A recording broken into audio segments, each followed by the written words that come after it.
I smoothed my navy dress one last time, checking my reflection in the hotel mirror. The dress was new, bought specifically for Kelly's graduation, and I wanted everything to be perfect today.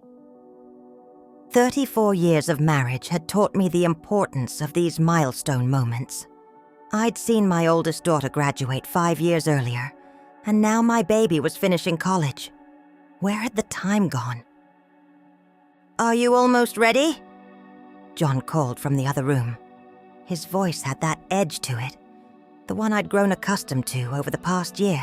Impatient, distant, like I was her obligation rather than a partner. "Just about," I answered, applying a final touch of lipstick.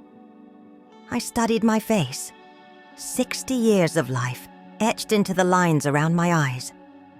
Most of those years spent building a life with John, teaching together when we were young and broke, supporting him through business school, moving 3 times for his corporate promotions, raising our daughters while he traveled, standing beside him at company parties where I'd smile and play the role of the perfect executive's wife. And now, here we were, at another milestone. John had retired 3 months ago from his position as CFO, a retirement that had changed him in ways I couldn't have predicted. Or perhaps, if I'm being honest with myself, he had been changing for longer than that, and I just hadn't wanted to see it. I joined him in the sitting area of our hotel suite. He was checking his phone, barely glancing up when I entered. "You look nice," he said, but the compliment fell flat. There was no warmth behind it. "Thank you." I picked up my purse. "We should head down. We're meeting Kelly in 30 minutes. John nodded, still looking at his phone. "We need to talk before we go." Something in his tone made my stomach tighten. I'd heard that tone before, when he'd told me his company was downsizing, when he'd announced we needed to move again for his career. It was his "decision has been made" voice. "What is it?" I asked, though part of me already knew. I'd been preparing for this moment for 6 months now. He finally put his phone down and looked at me. There was no emotion in his eyes, just a clinical detachment that sent a chill through me. "I want a divorce." 5 words. 34 years reduced to 5 simple words. I didn't gasp. I didn't cry. I simply stood there, purse clutched in my hands, staring at this man I'd spent my life with. "It's for the best," he continued, his voice matter-of-fact. "We've grown apart. I think we both know that. This is mutual." Mutual. As if we'd discussed this. As if this wasn't completely one-sided. "I need to be free, Margaret. Now that I'm retired, I want to live differently. I've given my whole life to my career, to raising the girls. I want the next chapter to be about me."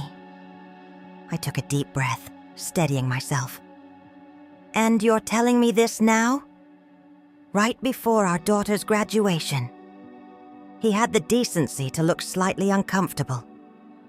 "I didn't plan it this way, but I've been thinking about it for a while and I can't keep pretending. It wouldn't be fair to either of us." Fair. Another word that didn't fit this situation. "We should go," I said finally. "Kelly's waiting." "That's it?" He seemed surprised by my calm. "Don't you have anything to say?" I looked at him, this stranger wearing my husband's face. "Not right now. Today is about Kelly. We can discuss this later." He nodded, seemingly relieved that I wasn't making a scene. Little did he know that scenes weren't my style. Careful planning was. As we walked silently to the elevator, my mind flashed back to 6 months ago, the first red flag that had set everything in motion. It was a chilly November evening. I'd been looking for our shared password notebook to pay our property taxes online when I noticed several of the passwords had been changed. Investment accounts, retirement funds, even our joint checking. The changes were in John's handwriting, but he hadn't mentioned updating them. Curious, I logged into our joint checking account, using the new password. The balance seemed normal, but something compelled me to check the transaction history. That's when I noticed it. A transfer of $50,000 to an account I didn't recognize. My heart raced as I dug deeper. There were similar transfers dating back 3 months, always to the same unknown account. Nearly $200,000 had moved without my knowledge. I remember sitting there staring at the screen, feeling like the floor had dropped out from under me. John and I had always managed our finances together. Major decisions were joint ones. Or so I thought. That night, I waited until John was asleep, then carefully went through his desk. I found bank statements for an account in his name only, an account I'd never known about. Instead of confronting him immediately, something held me back. The next day, I called my friend Diane, who'd gone through a bitter divorce 5 years earlier. "Document everything," she'd advised. "Get copies of all financial records. Don't confront him until you have a plan." The following week, while John was at his regular golf game, I drove to a lawyer's office 30 miles away, far enough that I wouldn't run into anyone we knew. I chose a female attorney who specialized in late-life divorces. "This happens more often than you'd think," she told me after I'd explained my situation, especially around retirement. They call it gray divorce for a reason. She helped me develop a strategy. First step, get copies of everything financial: tax returns, investment statements, property deeds, insurance policies. Second step, establish my own financial identity separate from John. New email, new bank account at a different bank, credit cards in my name only. Third step, gradually secure my financial future without tipping my hand. "You're fortunate," she said. "You're educated. You worked as a teacher for years before becoming a stay-at-home mom. You contributed to your own retirement. But 34 years of marriage means his retirement is partially yours too. We need to protect that." Over the next months, I became a financial detective in my own marriage. I discovered credit card statements showing hotel charges in cities where John claimed to be at business conferences. Cities that were weekend getaways, not business hubs. I found receipts for jewelry I'd never received. I uncovered a lease for an apartment in the city, paid 3 months in advance. The evidence mounted, each discovery another crack in the foundation of what I'd thought was a solid marriage. But still, I said nothing. I was playing the long game now. I did what my lawyer suggested, established a separate checking account where I began depositing my substitute teaching paychecks instead of our joint account. I took out a credit card in my name only and built my credit. I made copies of our tax returns going back 7 years. I photographed every valuable item in our home, and most importantly, I consulted with a financial advisor who specialized in divorce planning. Together, we created a revocable living trust and began transferring my portion of our assets into it. All legally done, all my rightful share. I monitored our joint accounts carefully, watching for any unusual activity. When John began talking about retirement, I listened carefully to his plans that increasingly seemed to exclude me. He talked about traveling, about possibly getting a condo in Florida, about freedom. But he never said we. It was always I. Each night I'd lie awake next to him, wondering how we'd gotten here, wondering if I should confront him, try to save what we had. But then I'd remember the apartment lease, the hotel receipts, the secret bank account, and I knew. This marriage was already over. He just hadn't told me yet. So I prepared. I secured my financial future as best I could. I built a support network, reconnecting with old friends, spending more time with my daughters. I started seeing a therapist to help me process the grief and betrayal. And I waited for him to find the courage to tell me what I already knew. The graduation ceremony was beautiful. Kelly looked radiant in her cap and gown, waving to us from the sea of graduates. I took pictures, clapped until my hands hurt, shed tears of pride. For those few hours, I managed to push aside the conversation from the hotel room. John played his part well. The proud father, the loving husband, his arm around my shoulders as we posed for family photos. Anyone looking at us would have seen the perfect couple celebrating their daughter's achievement. Kelly had arranged a small gathering at a restaurant near campus after the ceremony. Just family and a few close friends. As we sat at the table surrounded by loved ones, I felt a strange sense of calm. I knew what was coming, but they didn't. "Speech!" someone called out, looking at John. The proud father should say a few words. John stood, champagne glass in hand, and began to speak about how proud he was of Kelly, how bright her future looked. He was always good at public speaking, one of the skills that had helped him rise through the corporate ranks. And of course, he concluded, none of this would have been possible without Margaret, the rock of our family, for the past 34 years. He raised his glass to me, and everyone followed suit. I smiled, accepting their toast, feeling the hollowness of his words. When he sat down, he leaned over and whispered, "We'll tell them tomorrow." No need to spoil Kelly's day. I nodded, then excused myself to use the restroom. In the privacy of the stall, I took several deep breaths.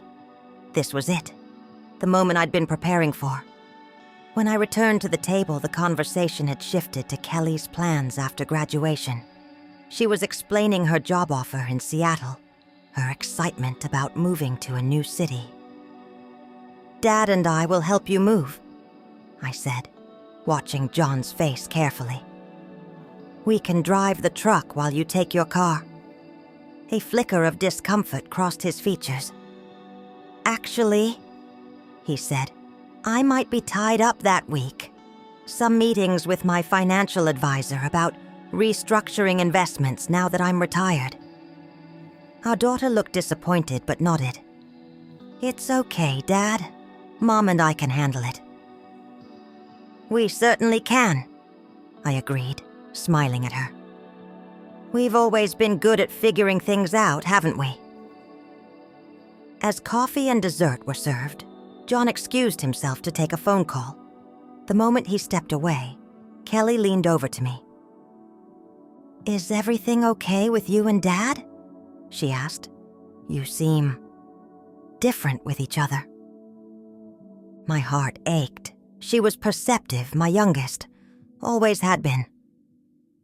"We're going through some changes," I said carefully. "With your dad's retirement, we're adjusting to a new normal." She studied my face, not entirely convinced. "As long as you're both happy." "That's what matters most," I agreed, squeezing her hand. When John returned, the conversation shifted to lighter topics.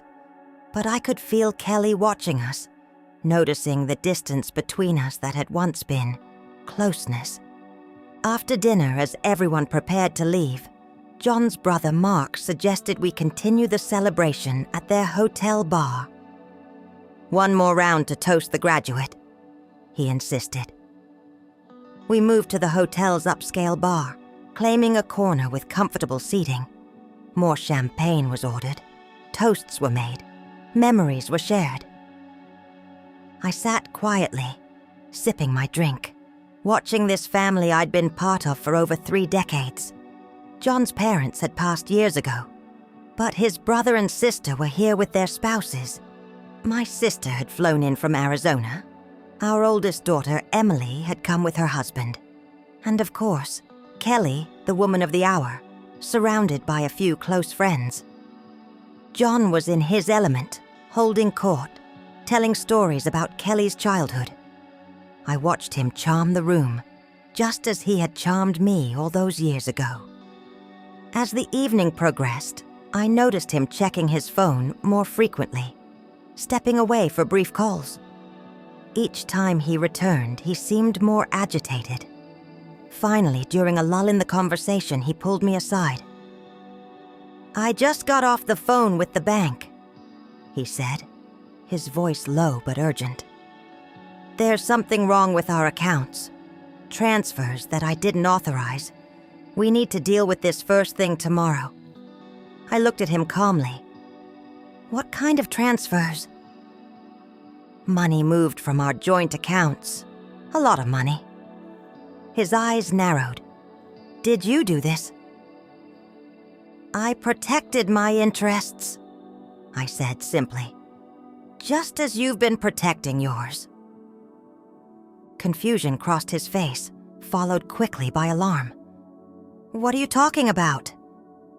"The separate bank account, the apartment lease, the hotel rooms that weren't for business trips." I kept my voice level. "Did you think I wouldn't notice?" The color drained from his face. "Margaret." "Not here," I said, glancing at our family across the room. "Not now." But it was too late. His voice had risen, catching the attention of Mark, who was approaching with fresh drinks. "Everything okay over here?" Mark asked, looking between us. "Fine," John said quickly. "Just a misunderstanding about some banking issues." Mark raised an eyebrow but didn't press further. As he walked away, John gripped my arm. "What did you do?" he hissed. "What you forced me to do," I replied, removing his hand from my arm. "I secured my future." His face darkened. "We'll see about that. I've been managing our finances for 30 years. You don't know the first thing about..." "About what?" "Investment strategies, tax implications of retirement withdrawals, qualified domestic relations orders." I smiled at his surprise. "I've learned a lot in the past 6 months, John. Ever since I found out about your secret account." I could almost see the calculations happening behind his eyes, trying to figure out how much I knew, what steps I'd taken. "We need to discuss this privately," he said finally. "Yes, we do. But not tonight. Tonight is about Kelly." I started to walk back to the group. "Wait," he said, his voice urgent now. "The trust accounts, my retirement, what did you do?" "Nothing that wasn't legally my right to do." The panic in his eyes gave me a satisfaction I wasn't proud of, but couldn't deny. For months, I'd been the one afraid, uncertain, scrambling to protect myself. Now the tables had turned. We rejoined the group, but I could feel John's agitation growing. He barely participated in the conversation, constantly checking his phone, attempting to log into accounts, growing more frustrated by the minute. Finally, Kelly noticed. "Dad, is everything okay? You seem stressed." "Just some business I need to handle," he said curtly. "On my graduation night." Her face fell. "Can't it wait until tomorrow?" "It's not business," he snapped. "It's your mother. She's been moving money around without telling me." The conversation around us stopped. All eyes turned to us. "John," I said quietly, "this isn't the time." "When is the time, Margaret?" "After you've hidden everything. After you've..." He stopped abruptly, seeming to remember our audience. After I've what? I asked. Protected myself? Yes, I've been careful with our finances recently. Ever since I discovered you've been planning to leave me. The silence around us deepened. Our daughters exchanged alarmed glances. What is she talking about, Dad? Emily asked. John's face flushed. Your mother is confused. We've been discussing retirement options, that's all. Options that included an apartment I knew nothing about? I asked. Hotel rooms in Chicago when you were supposedly in Detroit? Mom, Dad, what's going on? Kelly's voice trembled. I hated this. Hated that her special day was being ruined, but there was no going back now. Your father told me this morning that he wants a divorce, I said, my voice steady despite the emotion behind it. Right before your graduation ceremony. Gasps around the table. John's sister put her hand to her mouth. Mark stared at his brother in disbelief. Is this true? Kelly asked her father. John glared at me. I told you we would tell them tomorrow. So it is true, Emily said, her voice hard. You were going to divorce Mom, and you chose today to tell her. It wasn't planned that way, John said defensively. And this isn't about today. This is about your mother taking financial actions behind my back. After I discovered you've been hiding money for months, I countered. After I found out about the apartment, the other expenses. What apartment? Kelly asked. John stood abruptly. This is between your mother and me. It's not appropriate to discuss it here. You made it public when you started accusing me in front of everyone, I pointed out calmly. His control snapped. What did you do with my retirement accounts? He demanded, voice rising. Those are my earnings. Our earnings, I corrected. From our marriage. And I haven't touched your personal accounts. Only secured what's legally mine after 34 years as your wife. He was shouting now, attracting attention from neighboring tables. You had no right. I built that retirement. I worked 60-hour weeks for decades. While I raised our children, managed our home, supported your career, moved 3 times for your promotions. I remained seated, my voice level. The law recognizes marriage as a partnership, John. Something you seem to have forgotten. Partnership? He scoffed. You haven't brought home a paycheck in 20 years. I saw the shock on our daughters' faces, the embarrassment on his family members. But I felt strangely calm, protected by months of preparation and the righteousness of my position. I'm sorry you see it that way, I said. I've already spoken with a lawyer. I'll be filing for divorce next week, with grounds of abandonment and emotional cruelty. You... what? He sputtered. You can't... I was going to... file first. I finished for him. Yes, I imagine you were. With papers drawn up by your attorney to your advantage. But I've had 6 months to prepare, John. Ever since I found the first evidence that you were planning to leave. His face contorted with rage and panic. This is outrageous. You've been spying on me? Planning behind my back? That's self-preservation, I said simply. You left me no choice. He turned to his brother. Can you believe this? She's trying to steal my retirement. Mark looked uncomfortable. John, maybe we should discuss this privately. No! John was shouting now, drawing stares from across the bar. I want everyone to know what she's done. Sneaking around, hiring lawyers, moving money, after everything I've done for her. I stood then, gathering my purse. I think I should go. Kelly, Emily, I'm so sorry about this. Today was supposed to be about celebrating you, Kelly. Wait. John grabbed my arm, his grip tight. You're not leaving until you tell me exactly what you've done with our money. Mark stepped forward, putting his hand on John's shoulder. Let her go, John. You're making a scene. A scene? John's voice rose even higher. She's stolen from me, and I am making a scene? I gently removed his hand from my arm. I haven't stolen anything, John. I've protected my fair share of our marital assets. Your personal accounts and earnings are untouched. But the joint assets we've built together over 34 years? Yes, I've secured those in irrevocable trust until the divorce is finalized and a judge determines equitable distribution. You can't do that! He practically screamed. That's my money. Our money, I corrected again. And yes, I legally can. Ask your lawyer. His face was purple now, veins bulging at his temples. You vindictive. Mom, Emily interrupted, standing to join me. Let me walk you to your room. Kelly stood too, eyes brimming with tears.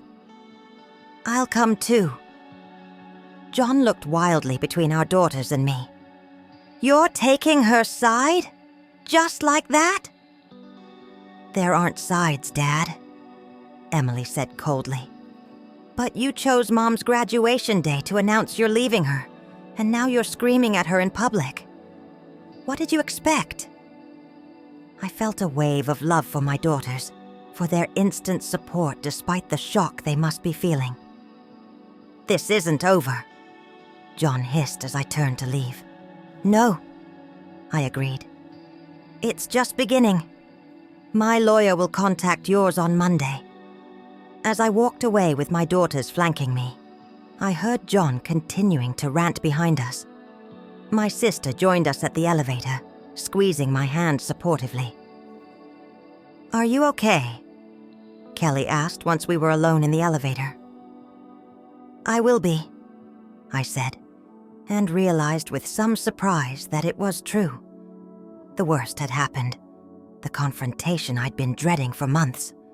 But I'd survived it. More than survived. I'd maintained my dignity while he'd lost control. How long have you known? Emily asked quietly. That something was wrong? About 6 months? That he wanted a divorce? He told me this morning. On my graduation day, Kelly said, her voice hollow. I'm so sorry, sweetheart. I never wanted this to touch your special day.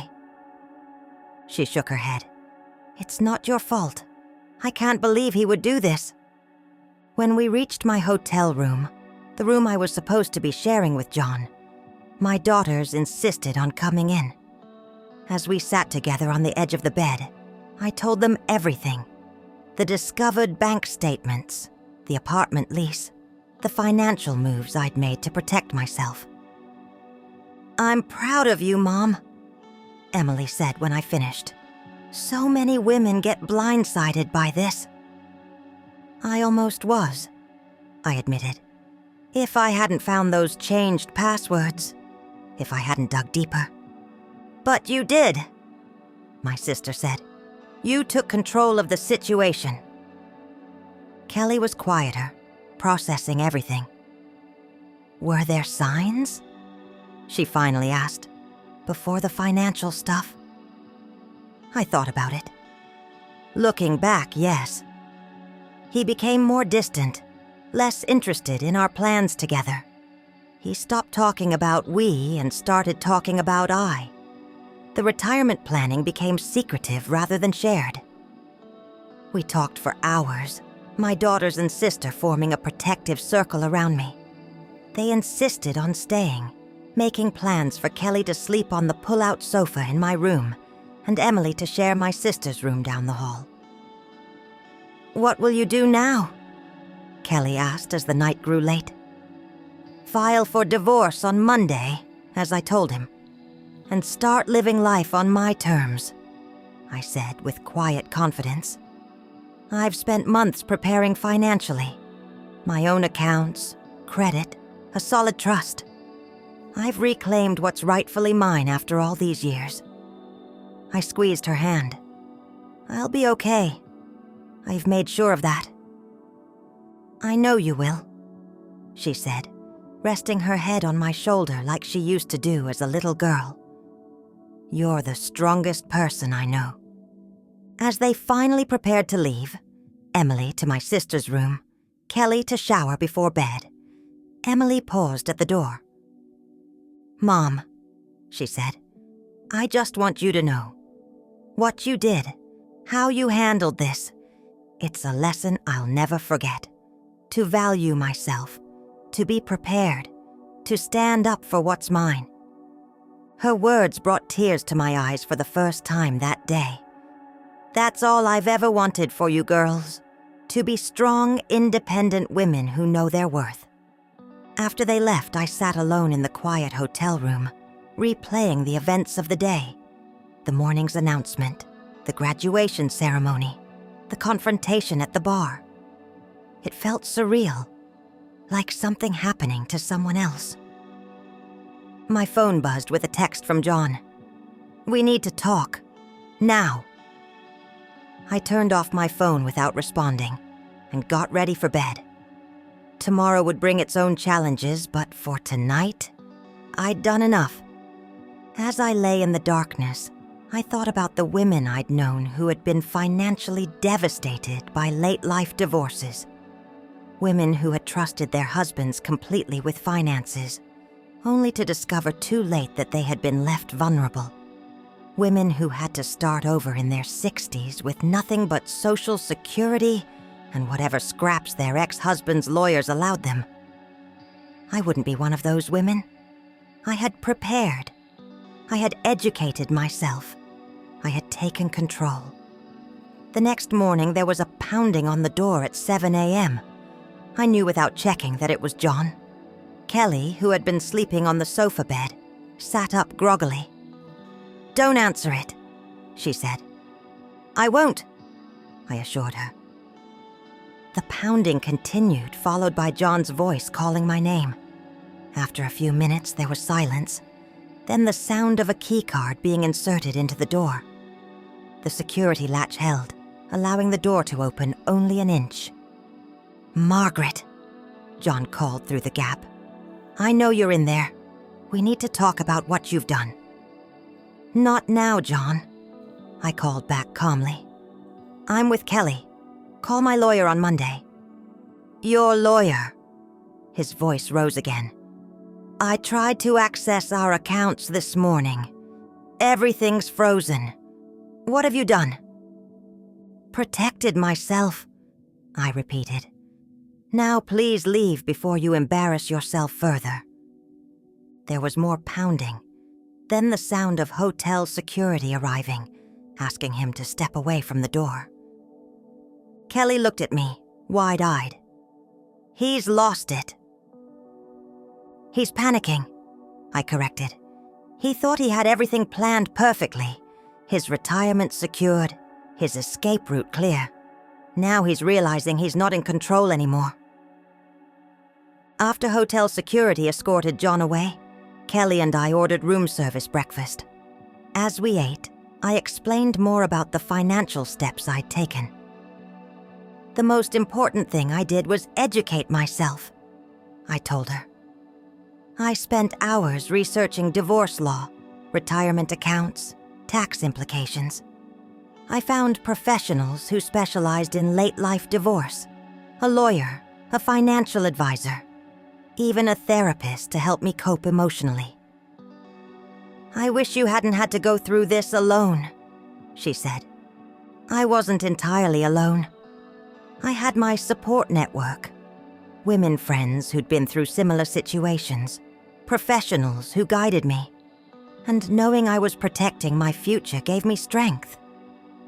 I reached across the table to take her hand.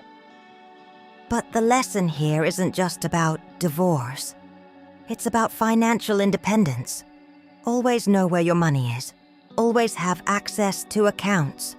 Always have your own credit and your own savings, even in a happy marriage." She nodded solemnly. "I won't forget." Later that day, as we checked out of the hotel, the front desk clerk handed me an envelope. "Your husband left this for you, Mrs. Carson." Inside was a letter, handwritten on hotel stationery. "Margaret, what you've done is unforgivable. I was planning to be generous in our divorce settlement. Now all bets are off. My lawyer will be contacting you. This didn't have to be ugly, John." I folded the letter and put it in my purse. One more piece of evidence for my lawyer. In the weeks that followed, John's threats intensified, then gradually subsided as his lawyers explained the reality of our situation. The divorce proceedings moved forward. The trust I'd established protected my interests until the court determined equitable distribution of assets. 6 months later, our divorce was finalized. I kept the house, my fair share of retirement assets, and received alimony based on our long-term marriage and the career sacrifices I'd made for his advancement. John, I later heard, moved into that apartment I'd discovered, the one meant to be his bachelor pad after leaving me. The woman he'd been seeing, yes, there was a woman, a client's administrative assistant 20 years his junior, left him when she realized he wouldn't be as financially comfortable as he'd led her to believe. As for me, I moved forward with my life. I renovated the house to suit my tastes rather than his. I traveled with friends. I spent time with my daughters and their partners. I took classes at the local university. I built the retirement I wanted, secure in the knowledge that I'd protected myself when it mattered most. The pain of betrayal never fully disappears, but it fades. What remains is the wisdom gained from the experience, wisdom I share with other women whenever I can.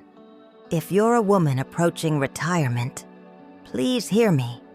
Protect your financial autonomy. Know where every dollar is and have access to every account. Keep copies of important documents.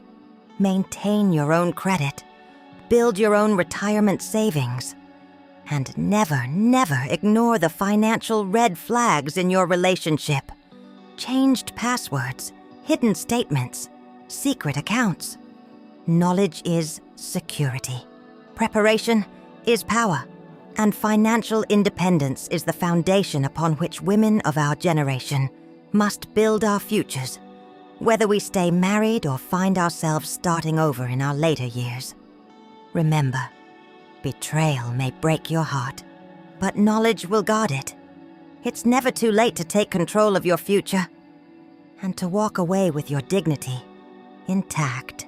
If my story resonates with you, please share your thoughts in the comments and subscribe to hear more stories of women who refuse to be victims of financial betrayal.